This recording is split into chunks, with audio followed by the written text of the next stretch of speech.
think we're going to get started. First off, welcome everybody today to LSC Digital's the SEO Recommendations that matter the most. So today, we're going to take a little bit of time to talk about search engine optimization. Just a little bit about myself. My name is Dave Clemen. I'm the VP of Digital Operations here at LSC Digital. We're a full-service online marketing firm.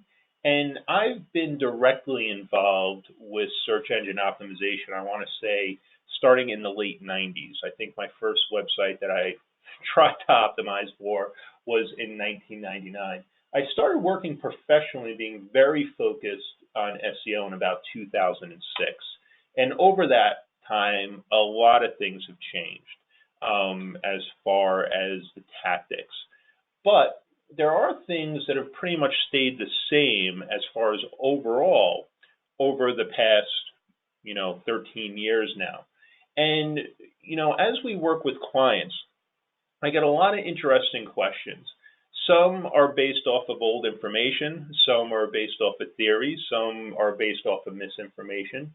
So I wanted to take a little bit of time today, talk about really the landscape of search engines and how that's changed over the years, the three core elements of search engine algorithms, and then talk about those elements a little bit more, but then talk about the things that have been really staying consistent over the years and that typically offer the best return for our clients, but also website owners in general, investment of their time and resources. So let's get moving along. Now, first off, real quickly, just a little bit, I'll just take 10 seconds to tell you a little bit about LSC Digital. We've been around, we're part of List Services. It's been around now for about 40 years. We're ultimately List Services is ultimately a database company. We're the agency side of that database company, helping our clients with everything from search engine optimization, which we're going to talk a little bit about today, to paid advertising, web development, email marketing, social advertising, content creation, go down the list. That's what we do. One new offering that we have right now that I just wanted to mention to everybody real quick that a lot of people are taking advantage of right now is our email validation service. Once again, just going to take a quick 2 seconds about this. This is really valuable. We have a lot of clients that may have an opt-in list that's been sitting for 6 months, sitting for a year, sitting for 2 years, that they just didn't consistently mail to. And they want to mail to it, but you want to put the brakes on that because any email list has about a 25% attrition rate every year. So if you just start mailing to an old email list, you're going to have tons of hard bounces, you're going to have tons of spam reports, you're going to have a lot of issues, and you'll probably get your account frozen with whatever service you're using at the time. So what we offer is our email validation service where we can ping all those emails for you and report back to them. We just don't report on hard bounces. We just don't report what domain they're on. We also report on if their likelihood of reporting spam, if they're a spam trap. We do very in-depth analysis of those emails. So you can feel confident when you do send to those emails that you can really that you're not going to hurt yourself, not going to hurt your IPs. And this is something that we're offering right now. A lot of companies have been taking advantage of it. We use it ourselves. And for the price, we're only charging $7 per 1,000 emails pinged. So very low cost solution. And we do only ask for a $100 minimum purchase. So you're going to be pinging a lot of your emails. It's a good health check, definitely worthwhile. If you're interested, please let us know. Something, you give us the list, literally within a few hours, we can have you fully pinged with a full report and all the details back. So without further ado, let's get into the webinar while everybody's here. So let's take a look real quick. This is what the search engine landscape looked like back in 2005. Sorry to have a little cloudy graph there, but it's hard to find a graph from 2005. And this is really how it broke up. So Google was about 37%, Yahoo was about 30%, MSN, remember them, was about 16%, AOL was still a player at about 10%. Then you had Ask Jeeves, and there was a bunch of other players out there like Dogpile and so forth and so on. And this is what really the landscape, but a very competitive landscape. And there was different search engines out there for the users. But this is what the search engine landscape looks like now. Ultimately, Google is 95% of the total search market. So when we're talking about search engine optimizations and ultimately search engines, we're talking about Google. You know, it's great to optimize for Ask or AOL or DuckDuckGo, but the reality is, at the end of the day, if you're looking to drive traffic, if you're looking to drive revenue, if you're looking to build your brand, we're talking about Google. You know, people ask all the time, well, that's kind of a monopoly. A lot of people think so, and Google's actually, there's starting to be hearings around the possibility of Google being a monopoly. Europe is definitely pushing hard. Those hearings are started, and I wouldn't be surprised in a few years those get going in the US as well. But that's a whole other webinar. What we're really talking about today is search engine optimization. And when you're talking about search engine optimization, you're really talking about focusing on Google. And Google's algorithm really has three core ranking factors: content, links, and rank brain. Now, content at the end of the day is your keywords. It's your content. Links are the interlinking of your pages and backlinks. Rank brain is Google's machine learning, where it's basically looking at sites, trying to learn from those sites and ranking them appropriately. Now, even though those are the three core ranking factors, they all fit in those buckets, you know, that includes everything. So, you know, like I mentioned, keywords would fall under the content bucket. Architecture and HTML would actually fall under links. Load times, mobile optimization, interlinking, tags, backlinks, and there's so much more. The list goes on and on and on. There's thousands of things that are taken into account with ranking factors. But at the end of the day, they all fall under those three buckets: content, links, and rank brain, which is Google's machine learning as far as how they rank people. And we're going to just take a little bit of time of what each one ultimately means to you. So let's talk about content.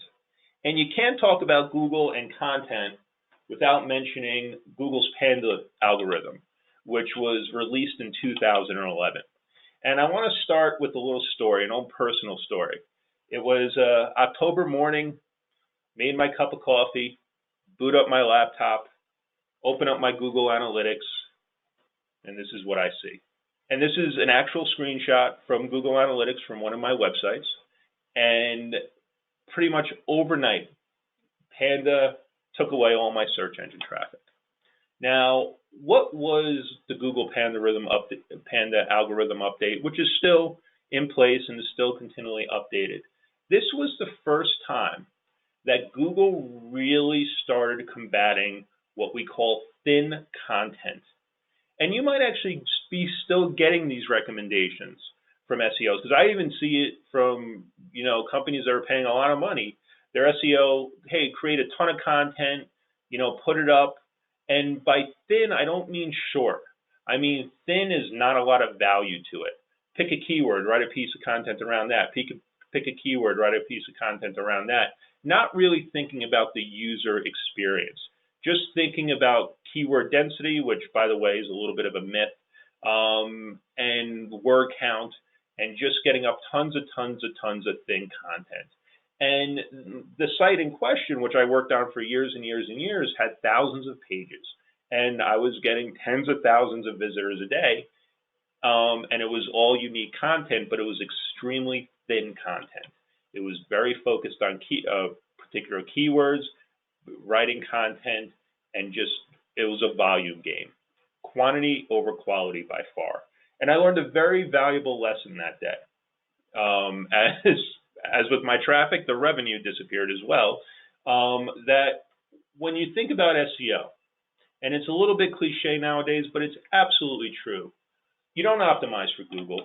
You really optimize for people.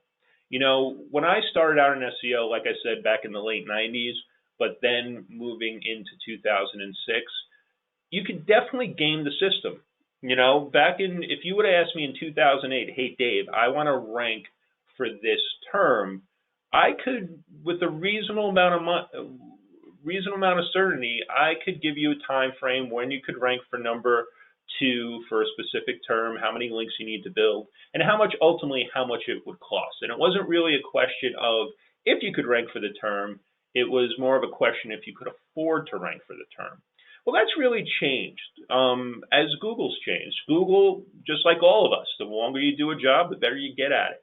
So, from almost being very focused on the algorithm, learning the rules, learning how to work with those rules, now it's really more of finding value. So a big recommendation I make to everybody nowadays is you really shouldn't be optimizing for Google. You should be optimizing for the audience that you want to be attracting through your site. If you do a good job of that, likelihood you're going to do good with the rankings. Now, of course, is there still technical things there? Absolutely. But when we're talking about content, you really should be thinking about your audience. Not if I should use that keyword 6 times, not if I should have 800 words versus 400 words in my copy. You should be really thinking about, hey, is this copy going to be valuable for somebody? So let's talk about the content a little bit. And I already touched upon this a little bit just before. You really do need to think about quality. The pages, they need to be well written. They need to be valuable to the people you're looking to attract. Now, that doesn't mean long. It means depth. A piece of content can be extremely valuable and have a lot of value and depth to it at 300, 400, 500 words. And we've all seen it, and this is a trend that's starting now in the recipe space. You can have 1,200 word piece of copy that has no depth to it whatsoever, where it's almost like you're reading a essay from a 7th grader going, very, very, hence, so forth, so on and so forth. So depth does not mean length. It means value to the reader. Another big thing, and this works a lot, and we're big advocates over here at LSC Digital, is multiple types of media really do work on a page. And that's user experience as well as Google, because what Google's looking at is that if you have really deep copy, but then you have a video along that copy, maybe you have some audio along with that copy, you're making that piece of copy valuable. You're really building that up as an authority. You're building the depth of that content. So multiple types of media on a page really do help. Do your research. Research keywords that people actually use to find your content and build around those words in your pages. This, I know it sounds so common sense, but this is probably, when I do keyword research and work with clients, this is typically the biggest challenge, because they speak very technically and what's technically correct and don't really look at what people are searching. I have a client right now where Google is dying to rank them for a specific term, and it's a heavily searched term. And Google would love to rank them for this term. And you see it in their rankings. They pop up to 6 or 5, and then they pop back down to 11 or 12, and they pop back up again. Google is dying to rank this very authoritative site in an industry for a very specific term that's heavily searched. So you can ask yourself, so why aren't you optimizing for that term? Well, to their marketing team, I bring this up. The marketing team is, yeah, that's awesome. But their product team is, well, that's not technically the right term to use. So there's that balancing act right there. Now, is there ways to work around that content and find that compromise? Absolutely. But that's something that keyword research really needs to show is there's technically correct and there's what people are actually searching for. And there's a fine balance that has to be done there quite a bit. And then also, and we'll touch a little bit more about this later in the presentation, but it's really important to keep it fresh.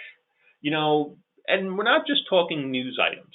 We're talking, even if you're a product site where you're selling blue widgets and blue widgets don't really change, when was the last time you looked at that copy? Is that linking to an old manual?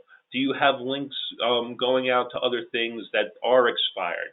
So really taking the time and keeping that content fresh, looking at that content. And if you have a piece of content that is driving no traffic, nobody visits, and it's completely stagnant, and you look at the copy and there's nothing, retire it. It's not valuable for you. So by following this at a high level is really looking at content for SEO. So that's content, and those are really the main tenets of content and what you need to think about. And we'll dig a little bit deeper farther into the webinar. But the next thing I want to touch upon, which is really important, is links. And we're not just talking about links coming into the site. We're also talking about links going out of the site, but also interlinking of your pages. Now, inbound links, just like I said, are valuable, and that's people linking to your site. And outbound links are also valuable. And there's a lot more, and we'll discuss that a little bit more in the future, but an inbound link is so important in the fact that it's like a vote of confidence.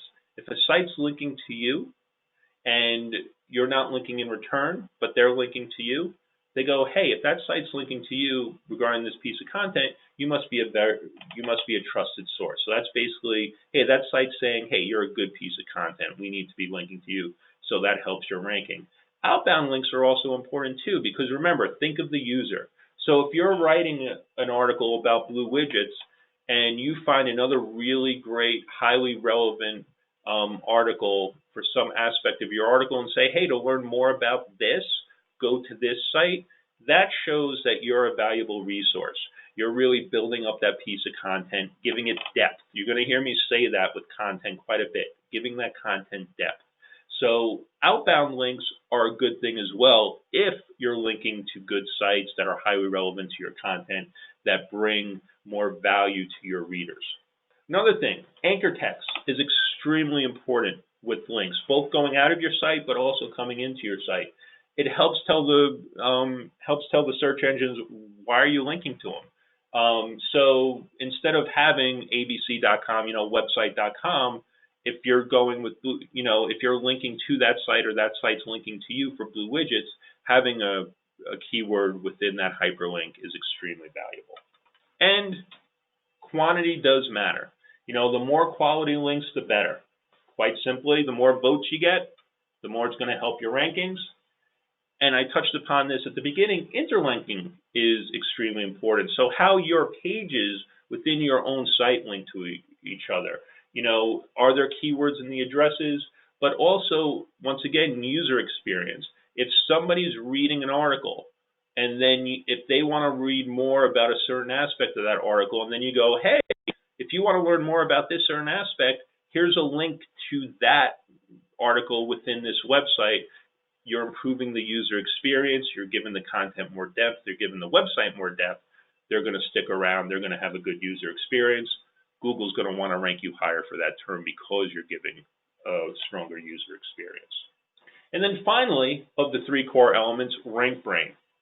So what's rank brain? Rank brain, my tongue's not working right now, but Google announced that they were actually using rank brain in 2015.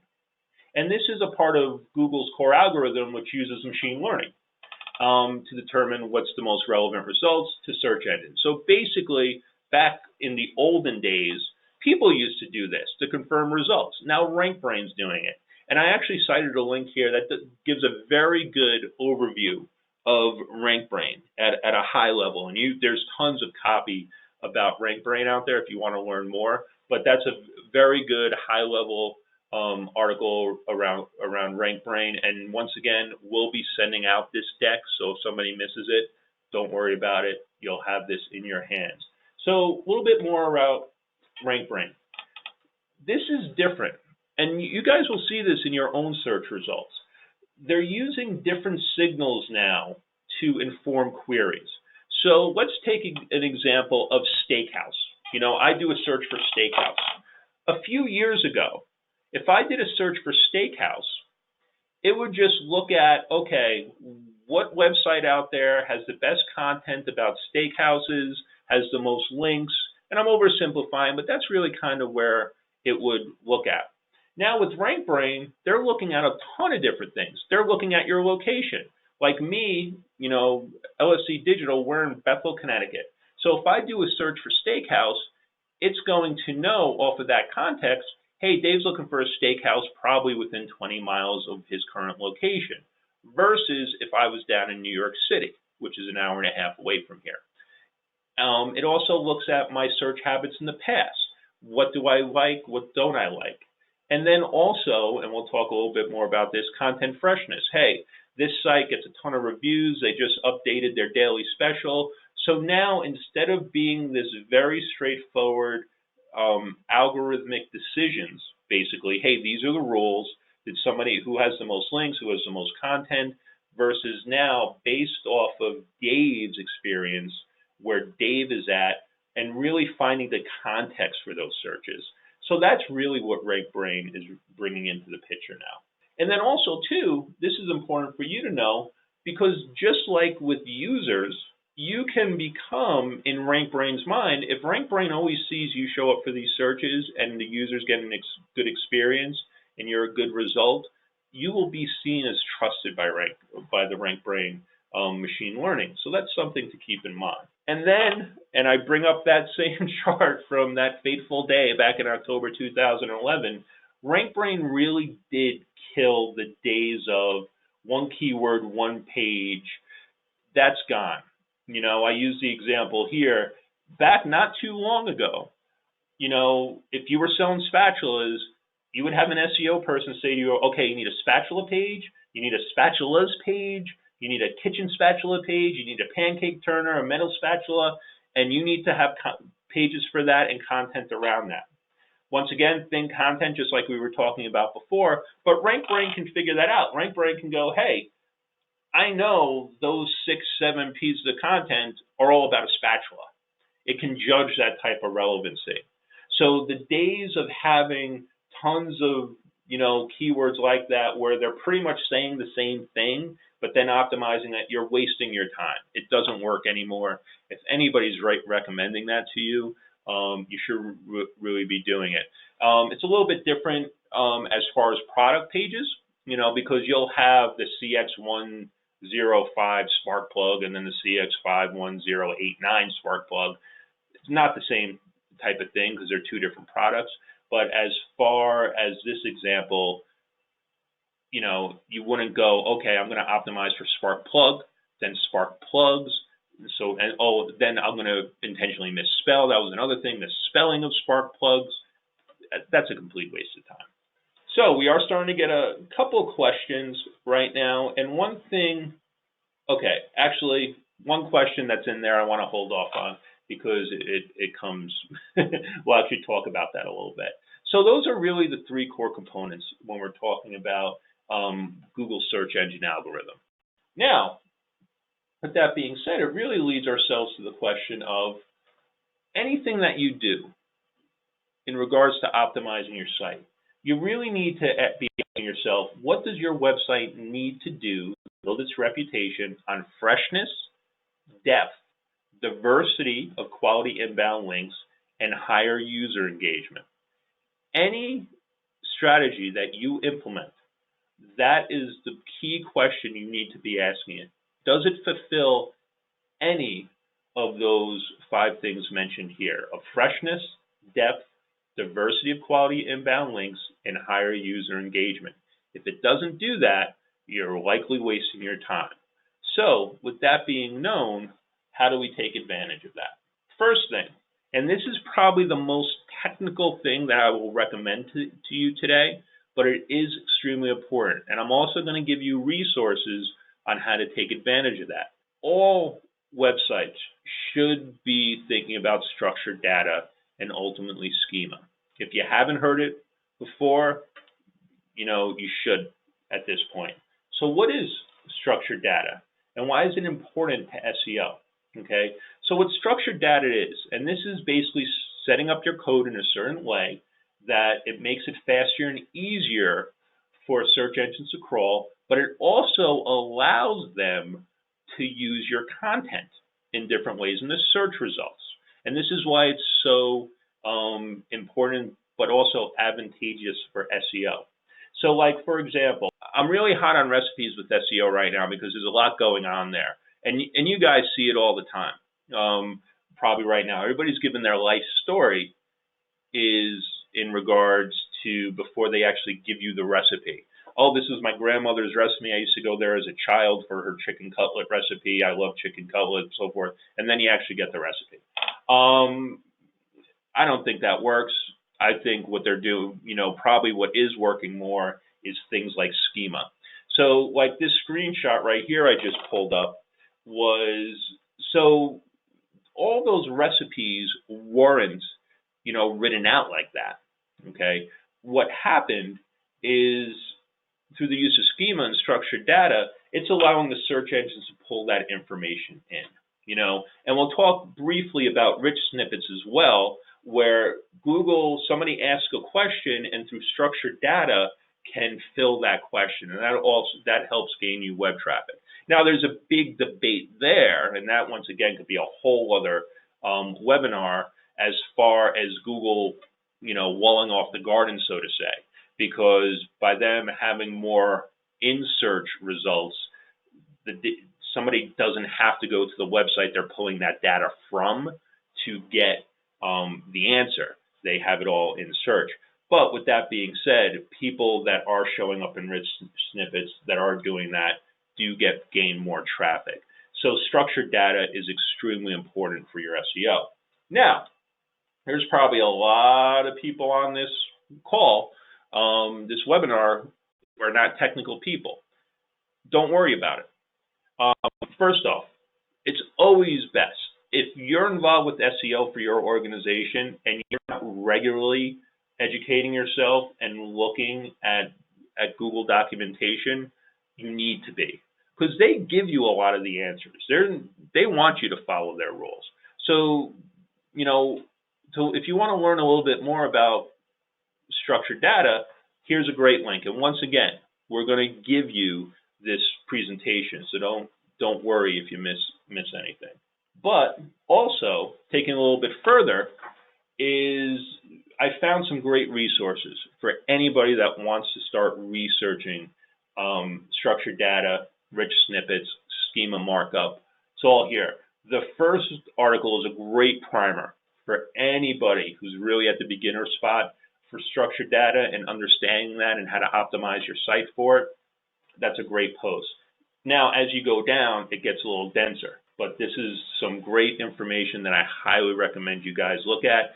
And if you're not familiar with structured data, if you're not using it on your site, you absolutely should be. But then the last thing I want to say in regards to structured data, if you're using WordPress, for example, there are plugins for structured data, which then makes it even easier. Structured data is something you definitely should be using. Don't be intimidated by it if you're not a technical person. And once again, if you're using if you're using a backend like WordPress, and I just can't speak to other backends, but I know for a fact WordPress has plugins for structured data and schema and rich snippets like that. So, which makes it even easier. You don't even have to follow this documentation. So that's structured data. Next, I want to talk a little bit about page freshness. And the reason I thought it was so important to talk about page freshness is that it is extremely important, but way too many people have misconceptions about what page freshness is at the end of the day. So why is it important? It's been known for years, that Google prioritizes new and frequently updated content over old and outdated web pages. But that doesn't mean just changing the headline and date periodically. You got to do a lot more than that. And I'll give you a trick that we used to do in like 2007, 2008, RSS feeds. We would set up RSS feeds on a site. It would look like we were updating content on the site on a regular basis. That doesn't work anymore, so nobody write that down and start doing that. But because it is much deeper than that. Page freshness isn't just about logging in, updating the date, changing the headline. Google's pretty smart. That's not going to work. But what does page freshness mean? First off, kind of contradicting myself, but not contradicting myself. If it makes sense, adding a date does help. Okay, I've run tons of tests on content sites where we just when we posted it that day and added a date, it does help you. It also helps your user experience, because if you're researching something and you see, June 13th, 2019 versus June 13th, 2012, what are you probably going to be more engaged with? And Google's making that same type of calculation. But then what you'll also see a lot is that a lot of organizations go in, and which they should be doing, and periodically update their content. And you'll see updated, June 13th, 2019. And that's a good thing because it shows, hey, we're going back in as things change, we're updating that content. Once again, valuable to the reader. It's current, it's fresh. But once again, just going back in every couple months and changing the headline and changing the date isn't going to do it. But I will tell you right now, and I've seen it quite a few times, where it's a content site where they implement dates, they do see a bounce in their organic search traffic. But once again, it's about really actually updating that content at the end of the day, going back in, editing it. And I kind of touched upon this before. You need to ask yourself that because, with the news site, with the current events site, it's pretty straightforward as far as having fresh content. If you're more, going back to that spark plug analogy, how much does the technology of spark plugs change at the end of the day? But documentation does change at the end of the day. Every year, I'm sure that your organization or the organization you buy from does update their product specs, does update their user guides, does update their manuals. And are you linking to that manual from 1998? Really look at those types of things. It's good in general just to look over all your content on your site and see where you're at. Because you'll be surprised. You're going to dig up some stuff that's like, holy cow, 2008, and that is hurting you, okay? So even for sites that are not information, it is important. And then, going about what we talked, when was the last time you conducted keyword research? Trends change. Things people were searching for in your space, they might not be searching for now. Things that they weren't, they are now. Terminologies change.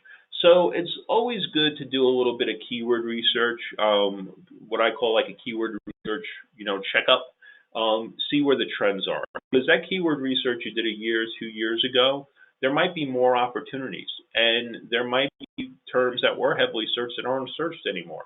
And keyword research, especially when you have a starting point, like you already have a keyword matrix put together from a year or 2 years ago, is a pretty quick exercise. So that's page freshness. And I want to stop for two questions that just occurred in regards to tags and in regards to meta descriptions. Do tags matter? As a lot of things with SEO, they kind of do, but they kind of don't. Okay, and that's something that's really left over from over the years. So tags. Now, for everybody on the call, so you know what I mean for tags. So an H1 tag, an H2 tag, things like that. Now, the reality is, Google's pretty smart nowadays. So if they see there's, text at the top of the page that's a pixel size 32 and in bold, while the rest of the text is, 16 font size, they know that's a headline. If they see something else further down the page, but it's, now 22 pixel size but bold, they know that's an H2, or that's a sub headline. So with tags, it doesn't hurt anything, but Google's getting pretty smart now. Tags were really important once again back in 2006 too, where it was all very algorithmic rules. So, Google directly looked, okay, is there an H1 tag? Is there an H2? It needed that type of rules. But as the algorithm has advanced, as things like rank brain and being, it's just not as important as it once was. I would never say to somebody, don't do H1 tags. And honestly, any CRM system that you're using for your website is going to have an H1. I wouldn't say. But if you, for example, didn't do it, it's not going to make or break you one way or the other. And then the next question was in regards to meta descriptions. Meta descriptions are extremely important, but there's disagreement. Well, it's not really disagreement, but people think it's important for different reasons. Okay, so anybody not familiar is that meta descriptions are within your code, but that's ultimately what shows up in the search results. So, it's really important sales copy in a lot of people's mind. And, once again, nobody really disagrees that meta descriptions help your search engine rankings. They disagree on why it helps your search engine rankings. So meta descriptions, since they're important sales copy, if you have really good meta descriptions that match your title, that really tell a story and really tell why people want to click through for that certain keyword search that they did, Google sees that organic click-through rate. So the theory is, if you're having higher click-through rates because of, through good meta descriptions, you're going to rank higher, okay? The other camp, and once again, it's a very gray area as far as disagreement, because people kind of disagree, but they really don't. But then the other side of the camp, hey, meta descriptions, when you're putting good keyword-rich, focus, good copy, that's additional copy as well, which is going to help your search engine rankings. And there have been tests where people have seen, hey, by putting in meta descriptions, I've seen my rankings go from 50 for a term to 10 quickly. So, one is saying because you're putting more content on the site, so you're getting better rankings. The other camp says because you're getting better click-throughs when you do show up in the search, so that's improving your rankings. Either way, meta descriptions are important. I don't see why it couldn't be both, but surprisingly, some people are very much, encamped in one way or the other. But at the end of the day, meta descriptions are extremely important. If you're not doing them, you should be doing them. I don't know why you wouldn't do them at the end of the day. Okay, so that's tags and that's meta descriptions. So now let's start talking about internal linking. And this, once again, is extremely important. This has not changed over the years, but more and more companies and organizations that we work with don't really think it through. And it needs to be thought through, because you're really hurting yourself if you don't. So why is internal linking so important? Well, it really shows what's important to the site, to both the user, but also the search engines. Okay, and I am going to read a little bit right from this thing. The number of clicks from the home page, page depth, and internal links pointing to a page determine that page's importance within the site. Okay, so, and I'm oversimplifying to illustrate a point. You have your home page, you have your category pages, you have your subcategory pages, and then if we're talking e-commerce, then you have your product pages. So, your home page, for lack of a better word, most important. Category pages second most important, because they're the closest to the home page, so forth and so on and so forth. So that's why you're basically, what's the hierarchy of your site? What page is the most important? This is another thing that I run into with SEO all the time, is that category pages, the client will have everything listed there, and especially in like e-commerce sites, they'll have all their products there, but they'll have no content on the page. So you're basically saying, hey, this is one of our most important pages, but we don't have any content. So we're not doing a good user experience for the user or you, okay? Category pages without content are kind of silly, okay? And need to be worked on. But that's, once again, a whole other webinar we can talk about, category pages. But going back to my original point before, is that it's really important to think about the user experience, okay? So interlinking drives that user experience. Whether you think about it, what it does at the end of the day. So, hey, I'm on this page for blue widgets. Where's the link to the accessories to blue widgets? You want to have a link there. You want to properly interlink. Hey, if I'm looking at accessories for blue widgets, I should have a link back to blue widget. I should have a link to blue widgets. So once again, how are you, the user experience, taking the person through, helping them, really improving their experience. That's why interlinking is so extremely important, and that more companies and organizations really need to think about that with their site architecture, and you see it all because it's so easy, and there is a little bit of laziness that comes into this, and you see it all the time, especially WordPress sites. You have your 5 categories, and then you post your article. You pick the category that it should go to, and then you call it a day. And then somebody can come to your site, click to the article, and then you just have a long list of articles to go through. And then you go into that article, and then and that's it. And then you got to go, really take time and think through the user experience. Hey, if somebody's reading this article, what other articles may they be interested in, or what are complementing articles to this? And that's the kicker too. I brought up WordPress because there's a little bit of, I feel, a lot of laziness. But on the same note, there's tons of plugins with WordPress that you can put in that don't cost anything, where you can pick, hey, here's other relevant articles to this articles when you post an article. So interlinking is so important. First off, it allows the search engines to very easily go through your site, see what's important, see what's relevant, and judge the user experience. And it's really important for your visitors because it's enhancing their user experience at the end of the day. And then just a couple more points about interlinking. Breadcrumbs. This is just a user experience thing. You'll see this on a lot of sites, especially e-commerce sites. It's just at the top of the page. It shows how that person's navigated. Breadcrumbs, Hansel and Gretel, how can you find your way home? So you navigated down into toy drones. Well, wait a sec, how the heck did I get here? I want to go back to the higher level page of drones, toys, and collectibles.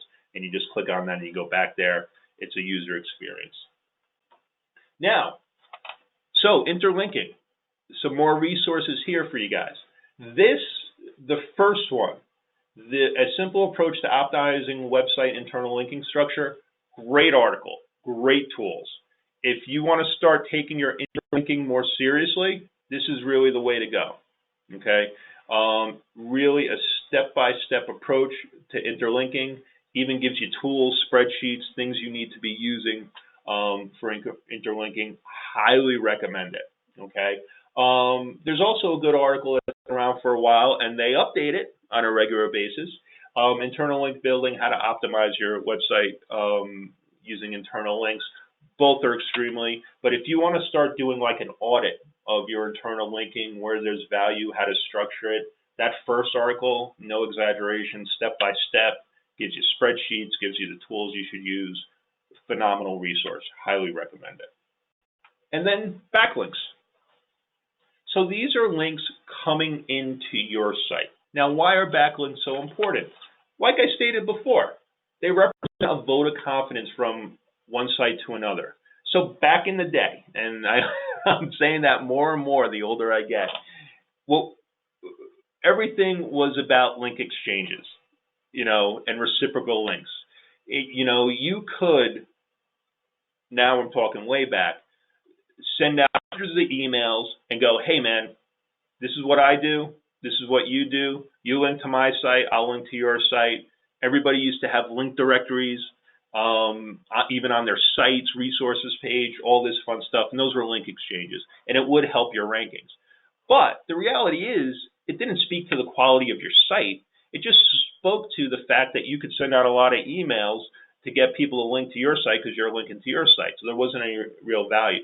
So that actually stopped working, I want to say, around 2008, 2009. And what it really became more about is the one-way link. Getting that person linking to you, because that's a vote. Hey, if somebody's linking to you without getting anything in return, you must be a really good site, or why are they linking to you? You must be a really valuable resource, okay? Now, with that being said, I would never discourage somebody from, as I previously talked about, depth of content. If you have an article and you find a resource that's extremely valuable to your article, reinforces your article, gives more depth to your article, makes it more useful to your reader, you should definitely link to it. That's not going to hurt you. What's going to hurt you is the large scale, like literally thousands of, it's very easy to see what's natural and what's not. And it's very easy to see, hey, if you have a page that just has thousands of links on it, but if you're linking out to relevant stuff, that's a good thing as well. That can help your rankings. But let's stay on the backlinks, links coming to your site. Now, what should you look for in a backlink? They need to be relevant, and you really want them to be high quality, okay? Now, high quality, what's high quality? Well, there are tools out there to judge, the quality of the site, because if you're getting a link from a site that has thin content, links to anybody under the sun, links to other poor sites. It's not a high quality site. It shows that they give up the links very easily. It's not a legitimate resource. It could be you just buying a one-way link. There's tons of things that go on there.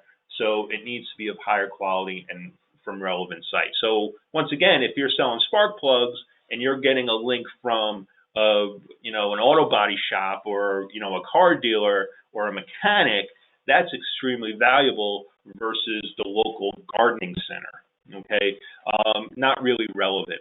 Okay, and that's something that you'll see a lot, and it's not really valuable. There has to be some type of connection there. It has to make sense. So what type of backlinks should you avoid?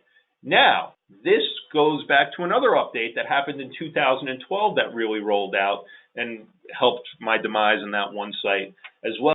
The Penguin update in 2012. Okay, and that, while Panda was about thin content, Penguin was about links. Okay, now nowadays you can actually get penalized. So they started devaluing all these links, so people's traffic changed. But then also they started penalizing people as well. At first, I didn't really get on board with the I didn't really think they were penalizing people, but there's been some studies out there that they definitely did penalize some people, it looks like, for using some shady link tactics. So these are the types of backlinks that you should avoid.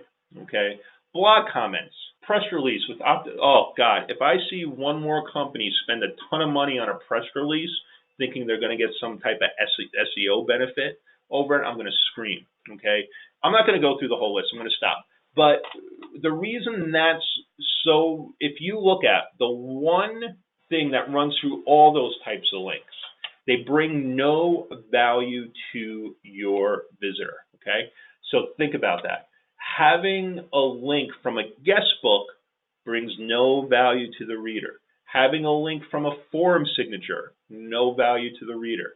Okay, a blog comment, hey, this is a great blog, no value to the reader. Okay, so that's the underpinning of this all.